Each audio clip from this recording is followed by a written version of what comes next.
Hello dear nursing student, hello dear nursing aspirants. स्वागत है आप सबका एसएनए परिवार selection factory Shivangi nursing academy के अंदर। आज जो अपन बात करने जा रहे हैं बच्चों, इंपॉर्टेंट जो टॉपिक डिस्कस करने जा रहे हैं, डीवीटी के बारे में बात करने जा रहे हैं, डीप वेन थ्रोम्बस के बारे में बात करने जा रहे हैं, जहां से हर एग्जाम में एक एमसीक्यू आपका हमेशा टारगेट होता है, चाहे एग्जाम आपका छोटा हो चाहे बड़ा हो। यहां इससे अपडेटेड बातें करने जा रहे हैं, नई बातें करने जा रहे हैं, नई नई बातें और नौकरी। जो आपके 1 से 2 एमसीक्यू गलत होते हैं आते हुए अपडेट होने की वजह से, उनको सही करने के लिए एसएनए परिवार लेके आए 20 मिनट शो आपके हर एक टॉपिक के लिए। डिस्कस करते हैं बच्चों डीवीटी के बारे में। जहां इसका नाम आता है, जब भी डीवीटी का नाम आता है अपन ये समझते हैं कि बॉडी में क्या बन चुका है, क्लोट बन चुका है। बॉडी में क्या बन चुका है बच्चों, क्लोट बन चुका है। तो ये डीवीटी क्या है, इसके नाम से पता चलता है बच्चों। यहां पे अपन कहते हैं साहब क्लोट बन चुका है, यहां पे थ्रोम्बस बन चुका है। किसमें बन चुका है, डीप वेन। बोलो भाई किसमें बन चुका है, डीप वेन में बन चुका है। अगर मैं यहां से इस वेन्स की बात करूं जो आपको ऊपर ऊपर दिख रही है सुपरफिशियल, ये तो ये सुपरफिशियल वेन है।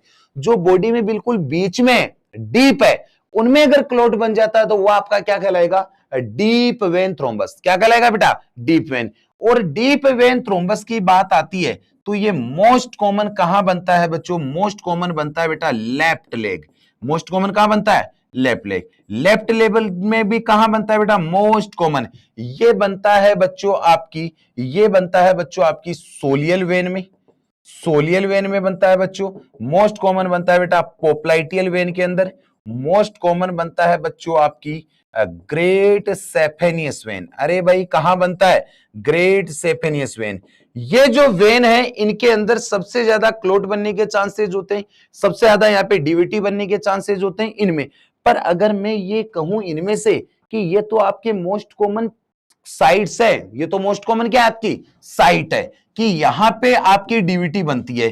पर मैं अगर most common DVT site which lead to P, P का मतलब क्या होता है बच्चों, पी का मतलब होता है पल्मोनरी एम्बोलिज्म। अरे बोलो भाई पी का मतलब क्या होता है, पल्मोनरी एम्बोलिज्म होता है। पल्मोनरी एम्बोलिज्म क्या है, जो आपकी डीवीटी पैरों में बनी थी वो क्लोट घूमता हुआ आता है और आके आपके लंग्स में अटक जाता है। जब लंग्स में अटक जाता है तो वही आपका क्या कहलाता है, आपका पल्मोनरी एम्बोलिज्म कहलाता है।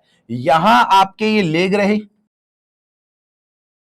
यहां इन लेग से आपकी वेन निकलती है और ये वेन आगे चल के क्या बनाती है बच्चों, आपकी आईवीसी बनाती है। और ये आईवीसी आके कहां गिरती है, आपके राइट एट्रियम में। कहां गिरती है बेटा, राइट एट्रियम में। राइट एट्रियम से यहां से कोई क्लोट बना, इस वेन में कोई क्लोट बना पैर में, ये चलता हुआ आके कहां गिर गया, राइट एट्रियम में। राइट एट्रियम से ये क्लोट आपका कहां पहुंच गया बच्चों, ये आपका क्लोट पहुंच गया बेटा राइट वेंट्रिकल। यहां से आपकी निकलती है पल्मोनरी आर्टरी। अरे क्या निकलती है बेटा, पल्मोनरी आर्टरी। ये आपका लंग्स रहा, ये लंग्स में आपकी एल्यूलाई रही। इस एल्यूलाई के पास से, इस एल्यूलाई के पास से यहां से आपकी ये पल्मोनरी आर्टरी गुजरती है और आके वापस ऐसे लेफ्ट एट्रियम में गिर जाती है वापस। अब यहां से ये जो क्लोट घूमता हुआ आ रहा था, अगर ये क्लोट यहां पे आके अटक गया, जब ये यहां पे अटक गया तो क्या ये डीऑक्सीजनेटेड ब्लड आगे जा पाएगा, क्या इस एल्यूलाई के साथ में गैस एक्सचेंज कर पाएगा? क्योंकि वेन से तो हमेशा कौन सा ब्लड आता है, डीऑक्सीजनेटेड। क्यों आता है ये लंग्स में, क्योंकि एल्यूलाई में क्या भरी पड़ी है, ऑक्सीजन। ये डीऑक्सीजनेटेड ब्लड आपका एल्यूलाई को तो CO2 देता है और इसे O2 लेके निकल के वापस कहां गिर जाता है, लेफ्ट एट्रियम में। कौन सा ब्लड आता है, ऑक्सीजनेटेड। पर अगर ये यहां पे अटक गया, यहां पे इसमें ओकल्जन हो गया, तो यही आपका कहलाता है पीई। पी का मतलब क्या होता है बच्चों, पल्मोनरी एम्बोलिज्म। इसका मतलब मैं ये कहूं कि डीवीटी का कॉम्प्लिकेशन क्या है, डीवीटी का कॉम्प्लिकेशन क्या है, तो डीवीटी का एक ही कॉम्प्लिकेशन है, वो क्या है बच्चों, वो है आपका बेटा पल्मोनरी एम्बोलिज्म। वो क्या है बच्चों, आपका पल्मोनरी एम्बोलिज्म। जानलेवा है, पेशेंट की क्या हो सकती है, डेथ हो सकती है। पेशेंट की क्या हो सकती है बच्चों, डेथ हो सकती है इसके अंदर। तो यहां जो आपकी कौन सी साइट है सबसे ज्यादा बढ़ाती है, ये आपका बढ़ाता है, ये आपकी बढ़ाती है बेटा फीमोपोप्लाइटल। अरे कौन सी बढ़ाती है बेटा, फीमोपोप्लाइटल। ये फीमोपोप्लाइटल जो वेन है ये सबसे ज्यादा बढ़ावा देती है किसको, पल्मोनरी एम्बोलिज्म। किसको देती है, पल्मोनरी एम्बोलिज्म। ये कह दिया पल्मोनरी एम्बोलिज्म पैरों में बनती है, डीपीएम में बनती है, सॉरी ये आपका जो क्लोट है डीवीटी है ये पैरों में बनती है, वेन में बनती है, आता है लंग्स में अटकता है, पल्मोनरी एम्बोलिज्म होता है। पर होती क्यों है डीवीटी, कारण क्या है डीवीटी का? जब बच्चों यहां पे अपन बात करें कोजेस ऑफ डीवीटी, जब डीवीटी के कारण की बात करें तो एक तो बच्चों इसका वेरी वेरी वेरी इंपॉर्टेंट कारण होता है जहां से हर बार एमसीक्यू आता है बेटा। यहां एक होता है बच्चों आपका विर्चोज ट्राइड। अरे क्या होता है बेटा? विर्चोज ट्राइड होता है। देखो इसके नाम से पता चल रहा है, ट्राइड का मतलब क्या होता है? तीन। ट्रायड का मतलब क्या होता है? तीन। तीन कोई कारण है, तीन कोई कंडीशन है जो एक जगह हो गई। कौन कौन सी हो गई ट्राइड में? एक होता है बच्चों एंडोथीलियल इंजरी। क्या होता है बच्चों? एंडोथीलियल इंजरी होती है। एक क्या होता है बेटा? हाइपर कोयागुलेट स्टेट होती है। एक आपकी हाइपर कोयागुलेट स्टेट होती है और एक होता है प्यारे बच्चों, एक होता है बेटा increase clotting factor. Clotting factor increase हो जाता है, क्या क्या बढ़ जाते हैं बेटा? क्लोटिंग फैक्टर बढ़ जाते हैं। एक तो आपकी यहां पे कोएगुलेबिलिटी बढ़ गई और क्लोटिंग फैक्टर बढ़ने से हो जाता है बेटा वेनस स्टेसिस। वेनस स्टेसिस का मतलब होता है, वेनस स्टेसिस का मतलब होता है बच्चों गाढ़ापन। ब्लड में गाढ़ापन आ जाता है, गाढ़ापन। तो एक कारण है एंडोथेलियल इंजरी, एक हाइपर कोएगुलेट और एक कौन है? वेनस स्टेसिस, गाढ़ापन। तीन कंडीशन एक साथ आती है, तीनों मिलके ब्लड को बिल्कुल गाढ़ा करके ब्लड में क्या बना देती है? क्लोट बना देती है। अब ये आपकी एंडोथेलियल इंजरी से क्या होता है? देखो ये आपकी ब्लड वेसल्स होती है, ये आपकी वेन है, ये आपकी वेन है और ये जो वेन है इस वेन के अंदर बीचों बीच एक स्ट्रक्चर लगी होती है दीवार में। इस स्ट्रक्चर को जो आपको दिख रही है व्हाइट व्हाइट स्ट्रक्चर दिख रही है, इस स्ट्रक्चर को हमेशा कहा जाता है, इस स्ट्रक्चर को बोला जाता है बच्चों, ये स्ट्रक्चर कहलाती है कोलेजन फाइबर। क्या कहलाती है बच्चों? कोलेजन फाइबर कहलाती है। और यहां अंदर की तरफ एक लेयर होती है जिसे कहते हैं एंडोथीलियम। क्या कहते हैं बच्चों? एंडोथीलियम। यहां आपकी प्लेटलेट घूमती है। इस पी का मतलब क्या है बच्चों? प्लेटलेट। ये आपकी प्लेटलेट हमेशा घूमती है ब्लड में इनएक्टिव। कैसी घूमती है बच्चों? इनएक्टिव। अगर प्लेटलेट एक्टिव हो जाती तो क्या बना देती? क्लोट बनाती प्लेटलेट। जनरली आपके ब्लड में प्लेटलेट कैसी घूमेगी? इनएक्टिव घूमेगी। पर अगर किसी भी कारण से अगर ये एंडोथीलियल की इंजरी हो गई, अगर ये एंडोथीलियल टूट गया तो इस एंडोथीलियम के टूटते ही ये प्लेटलेट टच कर जाती है कोलेजन फाइबर को। किसको टच करती है? ये प्लेटलेट कोलेजन को टच करती है और कोलेजन को टच करते ही एक्टिवेट हो जाती है और एक्टिवेट होती क्या बनाती है? क्लोट बनाती है। क्या बनाती है? क्लोट बनाती है। तो जैसे ही एंडोथीलियम टूटा क्या बन सकता है? क्लोट बन सकता है। क्यों बन सकता है? क्योंकि एंडोथीलियम इंजरी की वजह से प्लेटलेट क्या होती है? एक्टिवेट। क्या होती है? एक्टिवेट। इसलिए इस एंडोथीलियल इंजरी को किसके लिए शामिल किया गया है? क्लोट बनाने के लिए, थ्रोम्बस बनाने में शामिल हो गया। किसके लिए? अरे ऐसा ही तो होता है जब आपने यहां से हाथ काट लिया, जैसे प्यार में धोखा मिलता तो हाथ ही तो काटते हैं यहां से। जैसे आपने यहां से हाथ काटा ब्लीडिंग स्टार्ट हो गई, थोड़ी देर में रुक गई। क्यों? क्योंकि ब्लड वेसल्स का कोलेजन फाइबर जो है वो एक्सपोज हो गया, दिखने लग गया। जैसे प्लेटलेट कोलेजन फाइबर के संपर्क में आई, प्लेटलेट एक्टिवेट हुई, क्या बनाना स्टार्ट कर देगी? क्लॉट। क्या बनाना स्टार्ट कर देगी? क्लोट बनाना स्टार्ट कर देगी। तो ये यहां पे क्लोट का काम हो गया। वेरी इंपॉर्टेंट, वेरी इंपॉर्टेंट कौन है बच्चों? विट्सोट्राइड है। और बात करें इसके अंदर प्यारे बच्चों तो एक और जो इसका कारण होता है डीवीटी बनने का, ये कारण होता है बच्चों पोस्ट सर्जरी। अरे क्या कारण होता है बेटा? Post surgery. पोस्ट सर्जरी में बात करें तो दो कारण है, दो प्रकार से बांटा गया है। एक होता है बच्चों लो रिस्क सर्जरी। कुछ सर्जरियां ऐसी है जिनमें डीवीटी बनने के कम चांसेज है, कम रिस्क है। पर कुछ ऐसी है जिनके अंदर हाई रिस्क होता है। जिनमें कैसा होता है? हाई रिस्क होता है। अगर अपन हाई रिस्क सर्जरी की बात करें तो या तो आपकी पेल्विक सर्जरी है, या तो पेल्विक है, या आपका टीएचआर है, या आपका बेटा टोटल नी रिप्लेस है। ये टीएचआर का मतलब क्या है? टीएचआर का मतलब है बच्चों टोटल हिप रिप्लेस। अरे बच्चों क्या है? टोटल हिप रिप्लेस है। अरे बोलो भाई क्या है? टोटल हिप रिप्लेस है। ये तीनों सर्जरियां ऐसी हैं जिनमें सबसे ज्यादा चांसेज है, सबसे ज्यादा चांसेज है क्या होने का?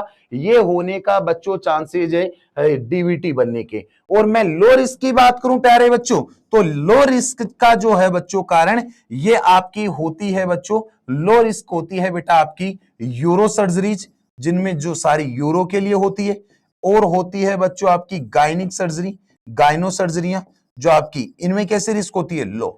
इनमें कैसी होती है, लो। बाकी इनमें कैसी होती है, हाई रिस्क है, ये बेकार है। या फिर डीवीटी बनने का चांसेस होता है बच्चों हीमोलाइसिस में, हीमोलाइसिस डिजीज। हीमोलाइसिस क्या होता है, आरबीसी डिस्ट्रक्शन, आरबीसी के कचरे से भी क्लोट बनता है। और हीमोलाइसिस किसके अंदर होता है, ये होता है बच्चों सिकल सेल एनीमिया। अरे बोलो भाई किसमें होता है, सिकल सेल एनीमिया में होता है। बीमारी आपकी होती है G6PD। अरे कौन सी बीमारी है, ग्लूकोज 6 फॉस्फेट वाली, G6PD वाली बीमारी है। या फिर बच्चों कारण है कैंसर, कैंसर के अंदर सेल टूटती है और उस सेल से क्या बनने के चांसेस होते हैं, बनने के चांसेस होते हैं बच्चों डीवीटी। तो ये कुछ कंडीशन है। या एक कंडीशन है बच्चों बेड रिडन पेशेंट, जो बेड पे पड़ा ही रहता है, हिलता नहीं है, और जो पेशेंट है ओबेस, मोटा हो गया है, इनमें भी डीवीटी बनने के चांसेस है। जो चलते फिरते नहीं है, पड़े ही रहते हैं, पड़े पड़े ब्लड क्या हो जाता है जी, गाढ़ा। और ब्लड गाढ़ा हो गया, गाढ़ेपन को क्या बोलते हैं, वेनस स्टेसिस। क्या बोलते हैं, वेनस स्टेसिस। और इसकी वजह से क्या होने के चांसेस है बच्चों, डीवीटी बनने के चांसेस है। अगर ये डीवीटी बन गई तो आप इसके अंदर साइन क्या देखोगे, साइन क्या देखोगे, साइन में बात करते हैं तो इनिशियल तो आता है बच्चों, इनिशियल तो आता है बच्चों पिटिंग एडेमा। अरे पढ़ लो कैसा आता है बेटा, पिटिंग। अरे यहाँ पे पिटिंग और यहाँ पे बात होती है बच्चों, ये आपकी बातें करते हैं बच्चों। साइन की बात करें, सबसे पहले डीवीटी की बात करें तो इसका मेन कॉमन कॉम्प्लिकेशन क्या है बच्चों, जो मेन कॉमन कॉम्प्लिकेशन है, ये वेरी इंपॉर्टेंट जो इसके अंदर कॉम्प्लिकेशन है बच्चों, ये आपका कॉम्प्लिकेशन है वेरी वेरी इंपॉर्टेंट, पीई। अरे क्या है बच्चों, पीई है। और यहां पे बात करें बच्चों, यहां पे इनिशियल की बात करें तो इनिशियल तो क्या होता है, पिटिंग होता है। पर मैं अगर लेट की बात करूं तो लेट होता है नॉन पिटिंग। यहां इनिशियल तो पिटिंग होता है, यहां पे एडेमा होता है, पर कैसा, पिटिंग। यहां पे कैसा होता है, नॉन पिटिंग। और मोस्ट कॉमन साइन क्या आता है, most common sign, most common sign आता है बच्चों, यहां देखने को मिलती है काफ टेंडरनेस। क्या देखने को मिलती है बेटा, काफ टेंडरनेस ने देखने को मिलती है। टेंडरनेस का मतलब होता है कि यहां पे गाढ़ापन आ जाता है काफ मसल्स में। और देखने को मिलता है बेटा लेट में देखने को मिलता है बच्चों वेनस अल्सर। यहां पे स्किन पे क्या होने लग जाता है, अल्सर जैसी स्ट्रक्चर होने लग जाती है। और यहां पे एक साइन आता है बच्चों जिसे कहते हैं होमान साइन। होमान साइन क्या है बच्चों आपका, जब आप यहां पे डोर्सी फ्लेक्स करोगे, डोर्सी फ्लेक्शन ऑफ लेग, जब आप लेग को डोर्सी फ्लेक्शन में लेके जाओगे तो यहां पे होता है बच्चों पेन इन काफ मसल्स। अगर इस काफ मसल्स में पेन होता है तो वही साइन कौन सा है बच्चों, होमान साइन। अरे बोलो भाई कौन सा साइन है, होमान साइन है। और वेरी वेरी इंपॉर्टेंट एक आता है बच्चों मोसेज साइन। अरे कौन सा साइन है बेटा, यहां पे आता है बच्चों आपका एक मोसेज साइन। अरे कौन सा साइन है, मोसेज साइन है। अगर यहां पे बच्चों मोसेज साइन की बात करें तो इसी का दूसरा नाम है बच्चों, मोसेज साइन जो आपका है इसी का दूसरा नाम है बेटा बेनक्राफ्ट साइन। और ये जो आपका बच्चों बेनक्राफ्ट साइन है, मोसेज साइन है, इसके अंदर देखने को मिलता है बच्चों प्रेशर ऑन काफ मसल्स। अगर आप काफ मसल्स पे दबाव डालते हैं, प्रेशर डालते हैं, तो यहां पे पेन होता है, पेन बढ़ता है, डीवीटी को शो करता है। कौन सा साइन है, मोसेज या बेनक्राफ्ट। एक साइन आता है बेटा, एक साइन आता है प्रेट साइन। और ये आपका जो प्रेट साइन है इसमें होता है बच्चों स्क्वेजिंग इन काफ मसल्स। अगर यहां काफ मसल्स में आप खिंचाव करते हो, काफ मसल्स को आप खींचते हो, स्क्वेजिंग करते हो, तो यहां पे भी पेन होता है। ये भी किसको शो करता है, डीवीटी को। किसको शो करता है बच्चों, डीवीटी को शो करता है। तो यहां डीवीटी के अंदर अपन बात कर चुके हैं साइन के बारे में। डायग्नोस कैसे करोगे बच्चों, पता कैसे लगाओगे, वेरी वेरी इंपॉर्टेंट। यहां पे आपका जो इन्वेस्टिगेशन ऑफ चॉइस है, आईओसी है, इन्वेस्टिगेशन ऑफ चॉइस। आप जब इन्वेस्टिगेशन की बात करोगे तब अपन करते हैं बच्चों डुप्लेक्स स्कैन। अरे बोलो भाई क्या करोगे, डुप्लेक्स स्कैन करोगे। डुप्लेक्स स्कैन का मतलब है कलर डोपलर। अरे जी क्या करोगे, कलर डोपलर करेंगे। अरे क्या करेंगे बेटा, कलर डोपलर करेंगे साहब। और कलर डोपलर क्या होता है बेटा, कलर डोपलर होता है बच्चों आपका, कलर डोपलर होता है बच्चों आपका यहाँ पे रंगीन सोनोग्राफी। एक यहाँ पे बच्चों करते हैं, एक अपन देखते हैं बेटा वेल्स क्राइटेरिया। क्या देखते हैं बेटा, वेल्स क्राइटेरिया। वेल्स क्राइटेरिया में क्या होता है बच्चों, वेल्स क्राइटेरिया के अंदर अपन देते हैं मार्किंग। क्या करते हैं बेटा, मार्किंग देते हैं। कैसी मार्किंग देते हो वेल्स क्राइटेरिया के लिए, एक मार्किंग करते हैं बच्चों, अगर पेशेंट के अंदर पैरालाइसिस हो, क्या हो बेटा, पैरालाइसिस। अगर यहां पेशेंट में पैरालाइसिस हो तो इसको 1 पॉइंट देते हैं। अगर यहां पे बच्चों पेशेंट के अंदर हो, अगर ये पेशेंट आपका बेड रिडन हो, अगर ये बेड रिडन हो मोर देन 3 डे, अगर 3 दिन से ज्यादा हो तब अपन इसको 1 देते हैं पॉइंट। अगर इसमें हो बच्चों लोकेलाइज्ड स्वेलिंग, अगर इसमें लगातार लोकेलाइज्ड स्वेलिंग रहती हो तब इसको अपन देंगे बेटा। यहां पे अगर एंटायर लेग में, अगर पूरे लेग में स्वेलिंग हो तब अपन इसको 1 पॉइंट देते हैं। या फिर वेरी वेरी इंपॉर्टेंट जो काप मसल्स है, अगर काप मसल्स के अंदर मोर देन 3 सेंटीमीटर स्वेलिंग हो, 3 सेंटीमीटर से ज्यादा स्वेलिंग हो तब अपन करते हैं बच्चों इसको 1 पॉइंट देते हैं। और वेरी इंपॉर्टेंट अगर इसमें पिटिंग एडेमा हो तो पिटिंग एडेमा को भी क्या देते हैं बच्चों, 1 पॉइंट देते हैं। अगर इस पेशेंट में एक्टिव कैंसर हो तो एक्टिव कैंसर को भी क्या देते हैं बच्चों, 1 पॉइंट देते हैं। या फिर वेरी इंपॉर्टेंट, या फिर इसके अंदर बात करते हैं बच्चों, यहां पे इसमें और देखते हैं बेटा, अगर इसके अंदर प्रीवियस पहले भी इसमें कोई डीवीटी आई हो तभी इसको क्या देते हैं बेटा, 1 देते हैं पॉइंट।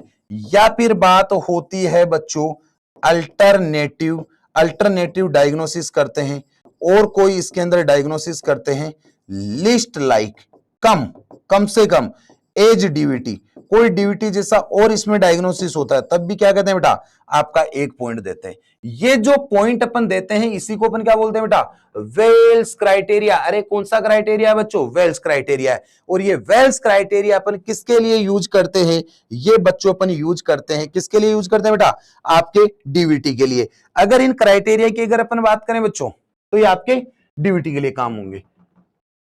जब सारी डायग्नोसिस की बातें होगी, मैनेजमेंट में क्या करोगे, वेरी वेरी इंपॉर्टेंट।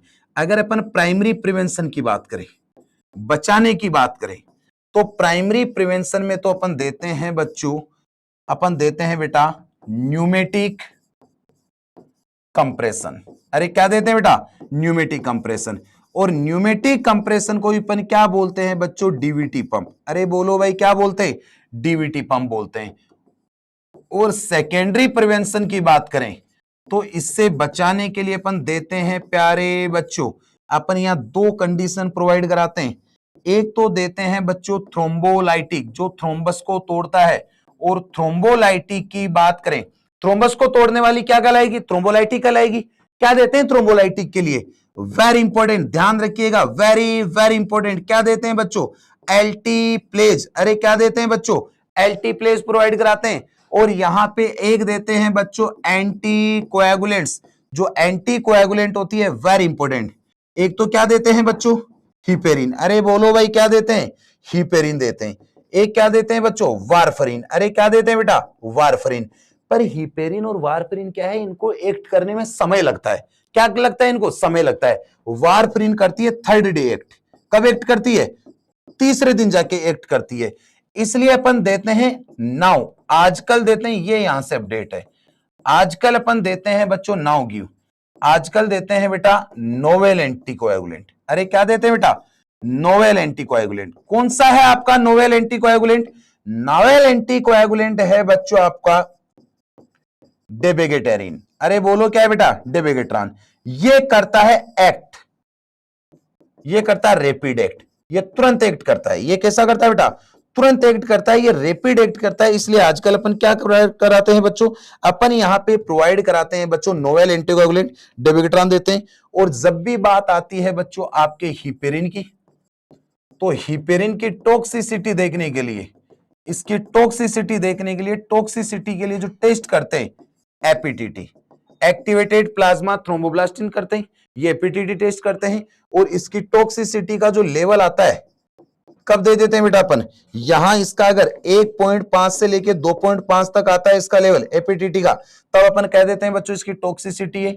और हिपेरिन के लिए एंटीडोट क्या प्रोवाइड कराते हैं, एंटीडोट देते हैं बेटा प्रोटामाइन सल्फेट। अरे बोलो भाई क्या दोगे, प्रोटामाइन सल्फेट प्रोवाइड कराओगे। और हिपेरिन काम क्या करता है, एक्शन क्या है, वेरी वेरी इंपॉर्टेंट, ये करता है बेटा एक्ट इन इंट्रिंसिक पाथवे। कौन से पाथवे पे काम करता है बच्चों, इंट्रिंसिक पाथवे पे काम करता है, वेरी वेरी इंपॉर्टेंट। दूसरा है बच्चों आपकी वारफरिन। एक जो आप ड्रग दे रहे थे, कौन सी ड्रग दे रहे थे, वारफरिन। अरे बोलो भाई एंटीकोएगुलेंट कौन सी है, वारफरिन है। वारफरिन कहां काम करती है, जब आपसे इसके काम के बारे में पूछा जाए तो ये काम करती है एक्सट्रिंसिक पाथवे पे। अरे बोलो भाई कहां काम करती है, एक्सट्रिंसिक पाथवे। और यहां से पीवाईक्यू आया हुआ है, यहां से आपका एमसीक्यू आया हुआ है। और इसका टॉक्सिसिटी कब देखते हैं, इसकी टॉक्सिसिटी के लिए अपन कौन सा टेस्ट करते हैं, इसका टेस्ट करते हैं बेटा पीटीआईएनआर। अरे कौन सा करते हैं बेटा, पीटीआईएनआर। कौन सा करते हैं बेटा, पीटीआईएनआर। अगर ये 2.0 से 3.0 की बात करें, ठीक है, ऊपर चला गया, टॉक्सिसिटी आ गई है। और इसके लिए एंटीडोट क्या देते हैं बच्चों, एंटीडोट देते हैं बच्चों विटामिन के। अरे बोलो भाई क्या प्रोवाइड कराते हैं, विटामिन के। क्या प्रोवाइड कराते हैं बच्चों, विटामिन के। तो यहां तक जो अपनी बातें हुई, या आपकी बातें हुई बेटा इंपॉर्टेंट डीवीटी के बारे में, वेरी वेरी इंपॉर्टेंट डीवीटी के बारे में। और नर्स का एक और काम है जो आप उस पेशेंट के पर जो पेरेंट है उनको सजेस्ट करेगी। क्या सजेस्ट करेगी, never massage on legs, very very important, never massage on legs, कभी भी लेग पे मसाज नहीं करनी है, नहीं तो डीवीटी डिटेच हो जाएगी, टूट जाएगी, लंग्स में आके क्या हो जाएगी, फंस जाएगी। तो यहां तक अपनी इंपॉर्टेंट बातें हुई बच्चों डीवीटी के बारे में। जुड़े रहिए एसएनए परिवार के साथ में, नई नई बातें और नौकरी आप सबके लिए। अपडेट बेंच जो है बेटा बैच लॉन्च किया गया है, रिबोन बैच, जो 15 से 20 अप्रैल के बीच में उसकी फीस रखी गई है मात्र 5,000 रुपए ऑनलाइन की और मात्र 15,000 ऑफलाइन की। 50% डिस्काउंट शिवांगी के बर्थडे के उपलक्ष्य में, शिवरासर की गुड़िया के बर्थडे के उपलक्ष्य में, जिसका आज जन्मदिन है शिवांगी का। ये ऑफर 20 तारीख तक चलेगा। ज्वाइन करिएगा, जुड़िएगा, अपडेट कंटेंट, न्यू कंटेंट, बेहतरीन कंटेंट के लिए एसएनए परिवार के साथ में। थैंक यू सो मच बच्चों, love you all, thank you.